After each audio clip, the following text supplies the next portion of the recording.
उत्तर प्रदेश में एक बार फिर तबादला एक्सप्रेस चली है। राज्य के 44 पीपीएस अफसरों का ट्रांसफर कर दिया गया है। एडिशनल एएसपी रैंक के अफसरों के तबादले के आदेश दिए गए हैं।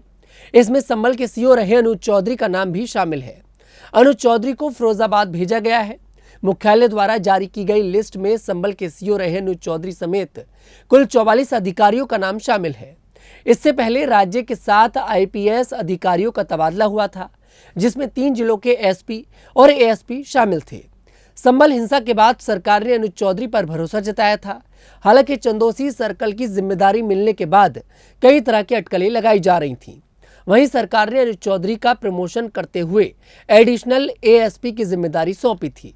अनुज चौधरी को स्पोर्ट कोटे से एडिशनल एएसपी बनाया गया था। अनुज चौधरी ने संभल में हुई हिंसा के बाद कहा था कि साल में होली एक बार आती है, जुमा 52 बार आता है।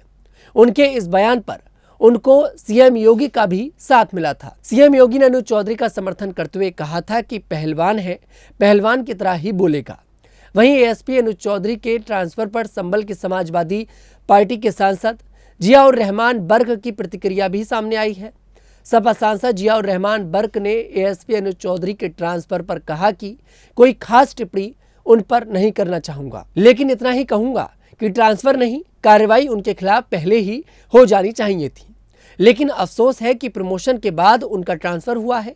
देर से ही सही, लेकिन संभल के अंदर जो स्थिति खराब करने की कोशिश हुई थी वह अब मजबूत होगी।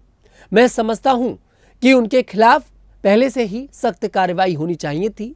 जिस तरीके से संभल में हालात खराब किए गए थे, लेकिन सरकार ने देर से कदम उठाया ही सही है, पर संभल के लोगों को राहत मिलेगी। वहीं एएसपी अनुज चौधरी ने कहा कि ट्रांसफर होना एक रूटीन प्रक्रिया है। उन्होंने कहा कि संभल में उनका कार्यकाल काफी अच्छा रहा और उन्होंने यहां अपराधियों के खिलाफ कार्रवाई कर लोगों को न्याय दिलाया। अनुज चौधरी ने कहा कि जिले के वरिष्ठ अधिकारियों की तरफ से उन्हें अपराधियों के खिलाफ कार्रवाई की पूरी छूट दी गई थी।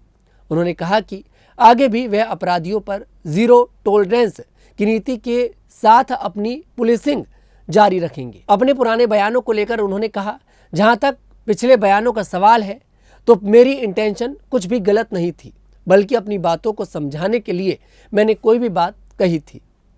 वहीं आपको बता दें, तबादला सूची में ज्यादातर नाम ऐसे हैं जो लंबे समय से एक ही स्थान पर तैनात रहे हैं। ज्यादातर अफसरों को एक जिले से दूसरे जिलों में स्थानांतरित किया गया है, जबकि प्रमोशन पाए अफसरों को नई पोस्टिंग दी गई है। नोएडा में तैनात मनीष कुमार मिश्रा को मिर्जापुर नक्सल क्षेत्र का एडिशनल एएसपी बनाया गया है। गोरखपुर में एडिशनल एएसपी सुरक्षा के पद पर तैनात अनुराग सिंह को रामपुर में एडिशनल एएसपी की जिम्मेदारी सौंपी गई है। रिपोर्ट आपको कैसी लगी कमेंट सेक्शन में जरूर बताइएगा। मैं तनुज दीक्षित आपसे मुलाकात करूंगा, तब तक के लिए मेरा साथ देखते रहिए न्यूज़ 15 उत्तर प्रदेश।